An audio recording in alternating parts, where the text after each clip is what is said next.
What a fine day it is, isn't it everybody? Do watch a tutorial video and in today's video I will be showing you guys how you guys can register for Region Bank's online banking account. And with that said, if you guys are new to our channel app tutorial, then don't forget to hit that like and subscribe to our YouTube channel with notification on so you guys can get notified for our future video. Let's get into the video without any further ado now, shall we? First step, search for Regions Bank login and click on versus enroll over here. It will bring you to this website.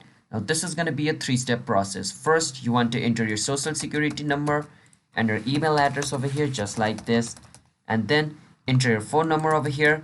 You want to choose which type of bank account you have on, like, Regions Bank, and then choose the type of account you have again, and then choose if you have like an ATM or a customer number, and then enter the information according to that and click on next.